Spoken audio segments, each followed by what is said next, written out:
Now, in trying to captivate my lawsuit money from the railroad, as I had became injured for the last time in 1994, February 15th, uh, it became a tug of war. These peoples who is out there pretending they is part of the our protective system, they have a clever way of working with it through the drug dealers and the people you be surrounded with. They take and they go around you and they watch you and stalk you and they set up an ambush for you. This is what they do. And in trying to take myself, man, it became a tug of war. Because I was not. They was going after if even if it had to take they had to take my life. They were gonna take my life in order to take my resources that I should have obtained. All they could think about what they're gonna get from me. But when I was my struggle as I was coming up and didn't have nothing, didn't have a three pair of pants, and they came from Goodwill, nobody waged war against me. But as I worked hard and went from step by step and able to buy me three or four pair of pants and fill my thing with had these children, then the enemy came. He was captivated by my ability to climb this mountain that my mother was not able to climb. To come out of the pitfall that was set for us when we was children, that my mother was not able to come out of because it was her mindset. Because I thought she was obligated to buy from these merchants. I came with a different attitude when I got home. I refused to buy. I wore Goodwill shoes like I did when I was a child. They were secondhand shoes until I could get my feet on the ground, and I didn't cater to merchants even though they came by me and wanted to sell me things. I was, I seen when it called my mother when she reported my sister and she could have killed my sister. I said I was not going to be that person. So they came and tried to trap me with drugs. Got me addicted to drugs, but when I got and was addicted to drugs, I seen a revelation that was happening to my peoples down there that should not have been happening to them. I ran for my freedom, tried to escape the demonic mindset of America. The more I ran from place to place, the more I seen, and the more I seen,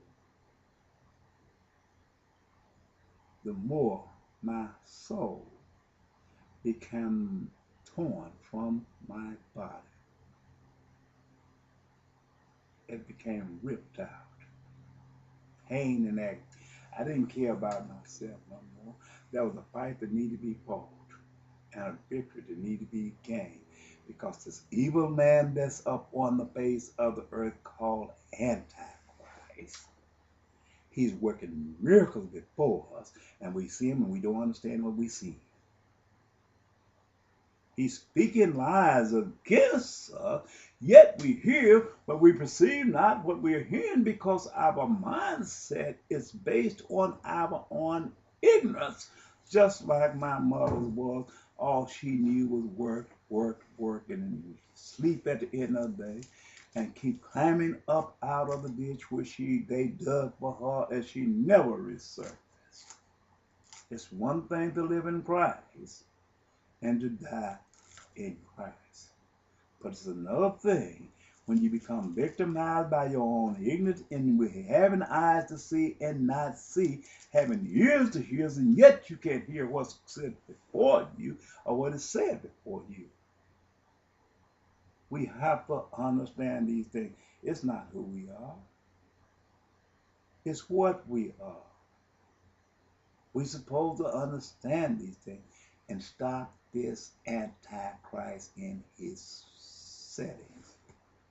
Because he used these things to tempt us with what he gives us through his manufacturers and all of these things he creates, but he used them as a propaganda tool. He enhances us in one hand as long as we are serving him, but when we become a person of no value and he find a temptation of the mind is weak, he will use that as a weapon against us to retract what he has given us through our own blood, sweat, and tears. Ask Michael David.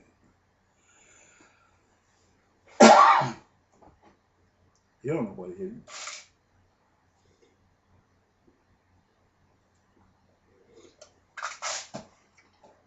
Yeah? Well,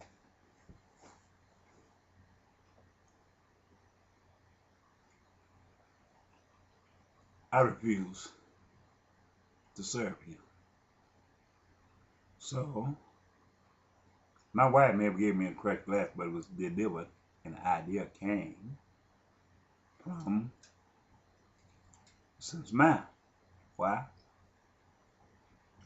Because the same man led on the job before we left the job, when me and my wife had gotten in conflict, he said, I get a son bitch to crush glass. You know, that's when she had tried to shoot me. And she shot me when I was sleeping. I turned her to a gunshot. We had went through a whole lot of stuff in this marriage. And now we the best friends. She come by my house where I'm at now in Conway. Just left this morning. And I showed her things. And, you know, like I told her, I want to say by myself. I don't want to go around. I don't want to be around people. Because the justice system used this against me. I'm not lying on the justice system. I'm telling the truth. Yesterday when I went to Pine Bluff to rekey my house because somebody had went there and used it. I know they're good well. The people using it, they're probably selling drugs out of it. And the same system to run me out there, making it look like they're watching me selling drugs. But I don't go to Pine Bluff. I don't visit the house. But upon a request by the city, requesting that I do upkeep to the house or they're going to take it from me, I have to go by there every now and then. But in my journey there, they shouldn't use that house to frame me and say that I'm selling drugs, because I'm not going to sell that house. I'm not going to sell it. I'm going to keep that house because I don't want the rich man. They want me to sell a house. Now, it's called me to sell a house so somebody get the house and I won't have nothing. That's what they're going after. Of course, when they get everybody bound into a note, oh, you buy this house, man, buy it. They're trying to keep the rich man rich. But God, Jesus Christ said, I'm going to tear that rich man. He said, I'm going to tear the valley down, bring the valley down with the mountain. And a lot of people preaching around here preaching say that's an earthquake. No, it ain't no earthquake. The mountain is the rich man. The valley is the poor man. He's going to bring the mountain down with the valley so we can all be the same. He's going to make every last one of us be people of the earth hungry without food. As long as God keeps giving food to every nation, the rich man and the poor man, the rich man is going to take the food from the poor and exploit the poor and exploit the gospel using the resources that God placed here up on the earth, and yet denying the God that created it. So God got to kill the food chain. God got to bring that man down. He got to take away the integrity of his heart. He got to take away greed from him by killing everything that he needs the most, and that is food and water. As long as he had food and water, he ran me up and down these highways and byways for my life. But once God takes this away, he's going to turn to another source and he's going to forget about me, because he's going to need food more than you need to chase me. He's going to look for a source of answers, and there is not going to be a source of answers. But when he had the integrity of his own heart, do things as his will, he waged war on my innocent man and ran me here and there, trying to take my life.